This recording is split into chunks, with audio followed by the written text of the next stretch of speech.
원장님, 네. 오늘은 아주 무더운 여름입니다. 그래서 여름이 되면은 모공이 고민인 분들한테는 더 안 좋은 계절이에요.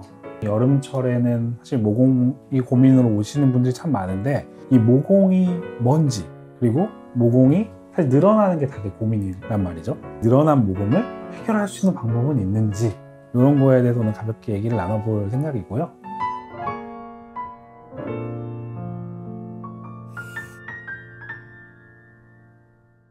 안녕하세요. 호아시스의 최준호 원장입니다. 이세아 원장입니다. 먼저 모공이란, 그러니까 모공이 뭔지부터 한번 짚고 넘어가는 게 저는 좋을 것 같아서, 모공이 무엇인가요? 모공은 털이 나는 어떤 구멍? 이런 거를 이제 모공이라고 하죠. 근데 이 모공에 피지선이 연결이 되어 있어요. 그렇기 때문에 이제 피지 분비가 늘어나면 모공이 늘어나게 되고, 불편함을 느끼는 분들, 그다음에 개선하고 싶은 분들이 이제 많이 생기게 되는데요. 이 모공이 여름철에 고민으로 찾아오시는 분들이 많잖아요. 왜 여름철에 모공이 늘어나게 되는 건지 설명해 주시면 좋을 것 같아요. 사실 여름철에는 땀도 많이 나고, 사실 이게 모공으로 땀도 배출이 되거든요. 유막을 형성을 더 많이 하게 돼요. 그래서 피지 분비량이 늘어나고, 또 고온한 환경 자체가 활성도를 높이거든요. 그래서 이 분비량이 다 늘어나기 때문에 사실 모공이 늘어지기도 하고, 또 노폐물들이 모공을 막아서 또 모공이 늘어나기도 하고, 피부 노화 자체도 모공이 좀 늘어져 보이게 하는 원인이 되기도 하고, 그다음에 이제 스트레스도 교감신경 활성화에 의해서 피지선 분비를 좀 활성화시키는 그런 작용을 하기도 하죠. 자외선을 사실 빼놓을 수가 없어요. 자외선을 많이 받으면 우리가 이제 피부 장벽이 많이 무너진다고 하죠. 자외선을 받은 피부들이 또 모공이 많이 늘어지기도 합니다. 또 늘어난 모공은 절대 좋아지지 않는다 라는 낭설도 있거든요. 세아 원장님은 이 모공은 절대 좋아지지 않아 라는 말에 대해서 어떻게 생각하세요? 우리가 얼굴에 있는 모공을 다 없앨 수는 없어요. 그렇지만 모공을 어느 정도 줄이고 사이즈를 줄이고 개선은 얼마든지 가능하기 때문에 반은 맞고 반은 틀리다, 이렇게 저는 생각하는 것 같아요. 그래서 모공을 좋게 하는 방법들 중에서 여러 가지가 있겠지만, 우리가 이제 하나씩 추천을 해보면, 저는 먼저는 필 종류를 추천하고 싶어요. 그러니까 결국 각질이 쌓여서, 그리고 모공에 어떤 노폐물들이 많이 쌓여서 사실 모공이 더 늘어지고 악화되는 경우가 많은데, 일단 그 모공 청소를 좀 하는 게 중요하단 말이죠. 그 모공 청소에는 어떤 필 종류들이 굉장히 도움이 많이 되더라. 또 어떤 걸 하면 좋을까요?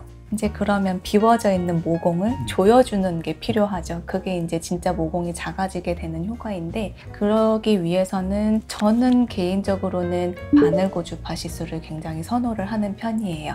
바늘고주파 시술을 통해서는 피지샘 자체도 좀 줄여주는 효과가 있고, 그 다음에 피부 자체의 탄력도, 치밀도를 올려주기 때문에 주변에서 모공을 조여주는 역할을 하기 때문에 바늘고주파 시술을 하는 걸 모공에 굉장히 추천을 많이 드리고, 또 다른 시술적인 측면에서 또 도움이 되는 시술이 뭐가 있을까요? 사실은 이제 세아 원장님이 많이 쓰는 방식이라 저도 적용하고 있기는 한데, 바늘고주파 시술을 하고 CO2 프락셀 레이저를 세아 원장님도 많이 쓰시더라고요. 그래서 물어봤어요. 우리 바늘고주파 시술을 하는데 왜 CO2 레이저도 사용하시나요? 라고 물어봤을 때, 원래 예전에는 CO2 프락셀 레이저는 정말 강하게 때려서 그것만으로 안에 있는 진피까지 재생을 하는 거였어요. 그래서 다운타임도 너무 길고, 특히 여름철에 받으면 그건 너무 끔찍한 일이고, 거의 2주간의 회복 기간이 필요할 정도였는데, 그래서 어떻게 보면 바늘고주파가 나온 이후에 이 CO2 프락셀이라는 게 되게 좀 옛날 방식, 사그라든 방식이었는데, 세 원장님이 바늘고주파,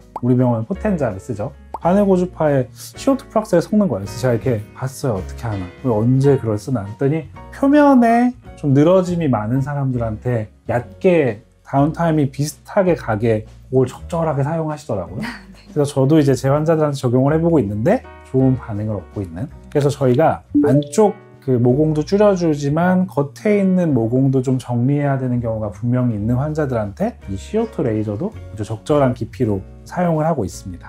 그리고 또 이런 기기 시술들 이외에 또 피부를 재생시켜주는 주사 시술들도 결합이 되면 좀 저는 효과가 좋은 것 같거든요. 그래서 그런 때 어떤 추천해 주실 만한 스킨 부스터 종류들이 있는지 웬만한 스킨 부스터는 사실은 그 포텐자나 CO2 프락셀과 굉장히 궁합은 다 좋아요. 왜냐면 세포 재생을 다 해주거든요.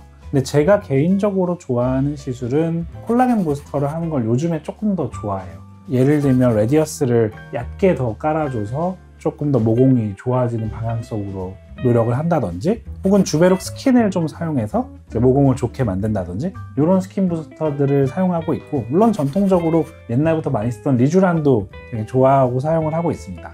근데 여기서 더 나아가서 사실 저는 바늘 고주파나 프락셀을 하면 이게 채널들이 많이 열려 있잖아요.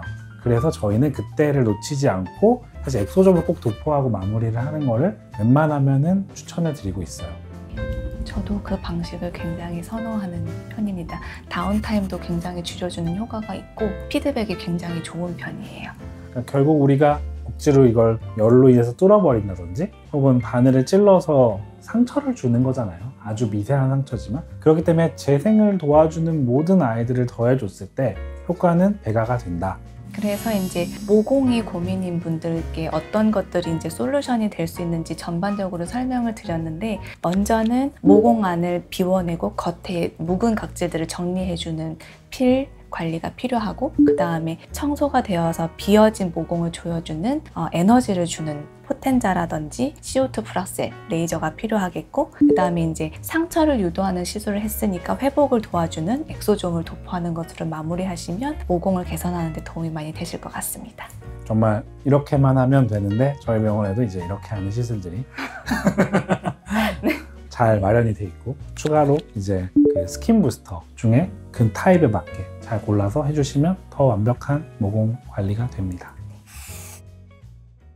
오늘은 이제 여름철 가장 큰 고민인 모공에 대해서 어떻게 하면 좋은 효과를 낼 수 있는지에 대해서 알아보았고요. 더 궁금하신 것이 있으면 저희 호아시스 채널에 댓글 달아주시면 저희가 성심성의껏 답변해드리도록 하겠습니다. 시청해주셔서 감사합니다. 감사합니다.